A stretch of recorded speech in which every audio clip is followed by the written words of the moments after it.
So 4 years ago, I didn't know how to swim. I was literally at the YMCA during COVID, watching YouTube videos and learning how to tread water for longer than 10 seconds, learning how to swim in a pool for further than 20 meters. My whole life, that's been like a fear and a limiting belief that I've had. Now, as an entrepreneur who has accomplished a lot in my time, in my 42 years, I do get really, really proud sometimes of the fears I've pushed past, of the challenge I've pushed past. But swimming has been one of those ones that for years stuck with me.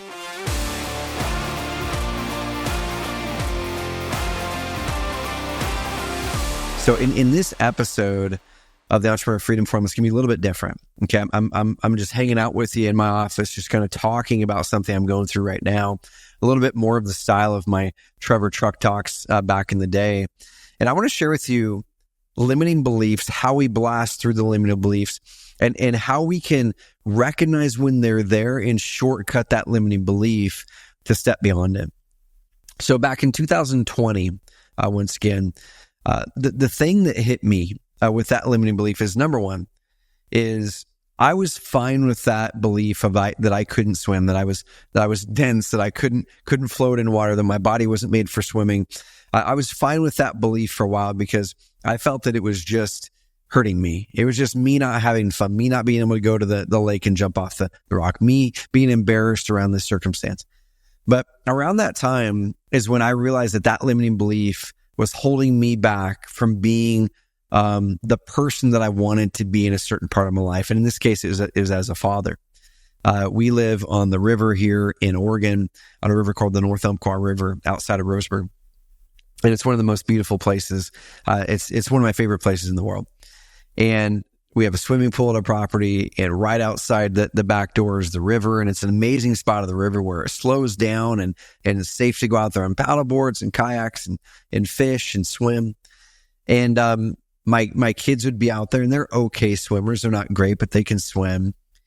And their friends would be out there, and I would just be picturing myself. I'm like, what would I do if for some reason one of my kids or one of my friends' kids got in the water without a life jacket and had trouble, and I was the only adult out here? I was the only one who could save them, and I couldn't. Like, what would I be thinking in the moments after that happened? How guilty and how selfish would I feel because I didn't choose to step into that fear, step into that limiting belief around swimming? Now, if we go all the way back, and I'm unpacking this for a reason, I'm going to tie it to business here in a second. But if I go all the way back, my brothers were okay swimmers. So it wasn't something where my family just never went to water. I had a couple swim lessons early on. I got into karate for a year, and then I got into baseball, and then life got busy as a family. And we just never went back to swim lessons. I think my parents probably assumed that I had learned the basics of swimming by that time. And then my older brother, who was more of a risk taker, he would just go out to the river. He'd go out to the rock quarries and go swim. And he learned how to swim just by diving in with his buddies. And I never took those chances. So a decade passes, another decade passes, another decade passes. Any opportunity that there would be to get in water and swim, I would avoid it. I would get out of it. Even family functions, I would stay by the side of the pool or stay in the shallow end. I wouldn't go down the slide with the kids. And it wasn't until that moment where I realized, once again, that limiting belief was something holding me back from being the person that I wanted to be and the person I was capable of being.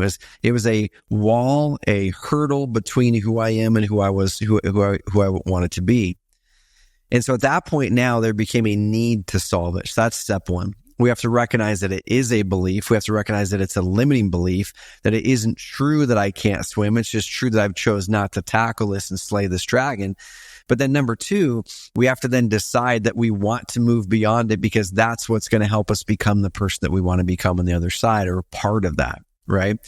So once I hit that, then I'm going, oh my gosh, how am I going to do this? Like, how am I going to learn how to swim? I reached out to people to try to find a swim coach. I kind of did a half-ass effort at it, and I couldn't find anybody. So that was like reinforcing my desire, honestly, to not try to face this fear. And that happened for a month and 2 months and 3 months and 6 months.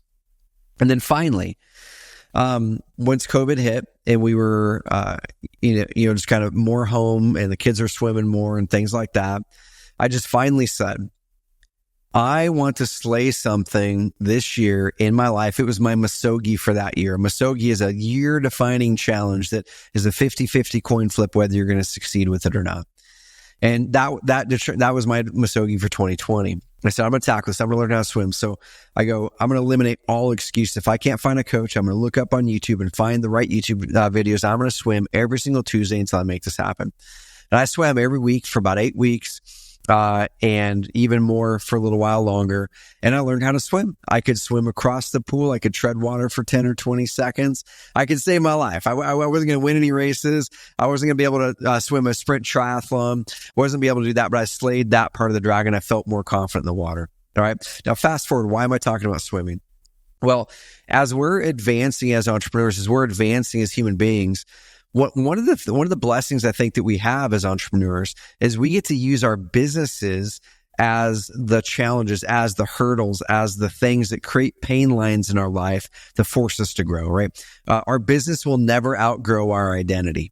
Our business will never outgrow our identity. It's our identity growth in the early days as an entrepreneur, our casting a dream, our stepping into something new. It's that identity growth of believing that we can be an entrepreneur, that we are an entrepreneur, that requires our company to catch up, right? Your company has no choice but to catch up to your identity growth.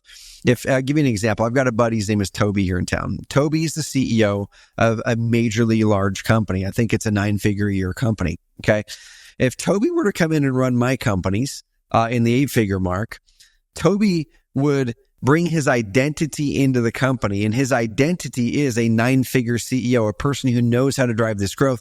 It would be only a matter of time before this company would interact, would do the same things that his other company would do. It's only a matter of time before this company would explode because he's bringing that identity in. Now, the flip side of it, if this company, an 8-figure company, were to have a person who has never ran anything greater than $100,000 a year company, and they have the belief that that's the type of entrepreneur that they are, it's only a matter of time before that company is going to shrink down.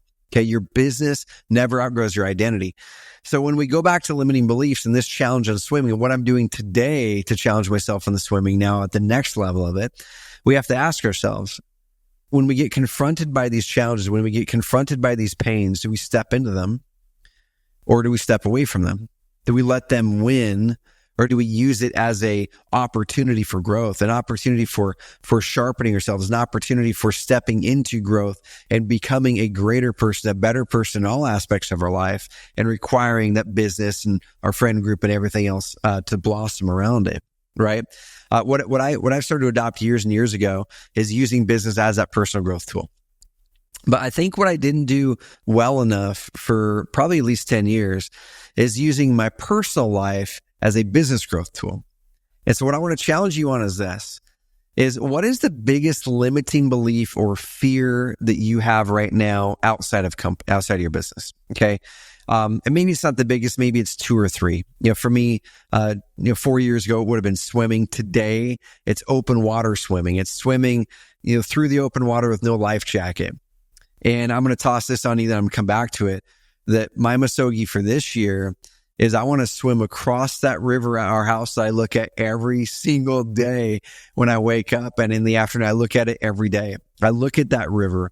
It's not swift flowing water. It's not something that's dangerous. It's a river with a very, very slow current in that spot that is probably, 100 feet across at the spot that I'm probably going to swim it, right? I look at it every day, and every day I go, man, I want to swim across that river for no other reason other than knowing I can do it, and I will be able to save my children. I'll be able to have more fun in the water. I'll be able to step into being a more confident person in that area and other areas as well, because I faced that fear. I faced that challenge. Okay. And I reinforced that I could do it. I reinforced and proved to myself that I could do those hard things. But when we look at that, I want to challenge you. What are the 1 or 2 things, maybe 3 things that are limiting beliefs that you've got, that are fears that scare you to think about tackling, that you've put off for years? Maybe every year for the last decade, you've said, I'm finally going to do X. I'm finally going to do Y. I'm finally going to do this thing. And every year you find a reason not to do it. Write down that thing. That thing for me was swimming every single year for a decade. Okay. And then ask yourself, is this thing preventing me from being the person I want to be in any part of my life that's important to me? Is this thing preventing me from advancing towards my goals or advancing towards the identity that I truly want to be in a certain part of my life that's important to me? If it is, then ask the question, am I okay with never facing this fear? Am I okay if I look back when I'm 70, 80, 90 years old, my kids are older, am I okay with looking back and going, you know what? Man, I just never faced that fear. I could have, I should have, I just never did it. Are you okay with it? How are you going to feel when you're older and you reflect on that? If you're okay with it, you're like, yeah, I could care less. I didn't need to learn how to swim. Cool. Amazing. That's fine. Pick something else. But for me, I wasn't okay with it, not because I want to be a world-class swimmer, but because it's a fear that I've had since childhood that every year I said I'm going to finally slay and I never did. And I'm like, I don't want this thing to beat me, because if this beats me, I just reinforced why I'm going to allow all these other limiting beliefs to beat me too. Okay. Once I nailed that in 2020, I started to face other fears, started to face other things more easily because I created a pattern. I created proof. I created evidence, right? I created evidence that I could do it. And that's what we're talking. We're stacking evidence. So when we look at beliefs, we have to first say, is this true? Is it categorically true that you cannot swim? The answer is no, I can do it. Have other people done it before me who didn't know how to swim and they were 40 years old? Yep, for sure. Okay, so it's not true. So then we have to ask the next question. We have to say, okay, well, why do we believe it's not true? Why do we believe we can do it? It's because of evidence. Because we have stacked evidence over the years to prove to ourselves that it is hard or it's not easy or it's impossible. So the next thing that I do is I say, okay, how do I now stack up more evidence on the other side of that argument that proves that it is true, that proves that it is possible? Because all I need to do for belief is stack evidence. All I need to do for belief is stack evidence. I have evidence showing I can't do it over here. That's form that belief. What if I stack evidence showing that I can do it to form a new belief that I can do this thing? So I started to stack evidence. I started to watch videos. I started to see my coach, Dan Martell at that time, who didn't know how to swim. He learned how to swim, and he ended up swimming a sprint triathlon. He swam more. He did 2 Ironman. I'm looking at this going, that's evidence. That dude didn't know how to swim 5 years ago. That's me. I can do this thing. It's evidence. I watched videos. I heard other people. I got in the water. I'm like, okay, I got a little bit better at something. That's evidence. The evidence gave me the confidence to step into the steps. Okay. So this year, as I tackled that challenge of swimming across the river, I go, okay, I know how to do basic swimming, but what I had not been confident in is being able to stop in the middle of the river if I got panicked, because I don't have a good stroke for breathing. And sometimes I don't have the right stroke for that. And I would get panicked, and I didn't want to get stuck in the middle of the river, and then sink and just not do well. Right. I'm going to do the challenge with someone there with me. Okay, guys, I'm going to be here for the Entrepreneur Freedom Formula a year from now. I promise. But so I started to ask the question, so, okay, so that's a new fear of mine. Is it true that I can't swim across the river? Absolutely not. I see people do it every weekend. They're swimming in that part of the river every weekend. Okay, cool. It's swimmable. It's not a big current. Dan Martell, my coach, did that years and years ago, and he did it to an insanely high level. He can do it. I can do it. Okay, cool. So now I need to stack evidence.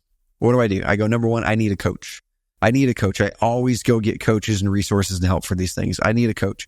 Number two, I need that coach to help me stack evidence and confidence that I can do this. Number three, I need to go have a plan and execute the plan and put it on my calendar. Number four, not in this order, I need to tell the public that I'm doing it. So I'm telling the public right here, I'm telling you guys and gals on the Entrepreneur Freedom Formula that I'm going to swim across that darn river.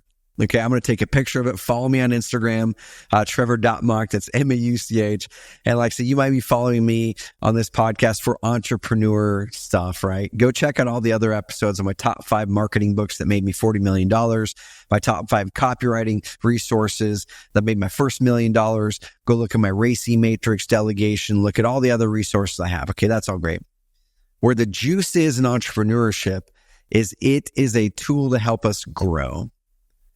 Where facing limiting beliefs is amazing for entrepreneurship is it gives us another way to face beliefs and to change our beliefs and to change the way we approach the world to help us become better entrepreneurs, help us tackle challenges, help us move through those fears as we grow as an entrepreneur. Okay. So I'm going to post the pictures on Instagram. Follow me over there and or Facebook. But I started my first swimming lessons with this coach a couple weeks ago.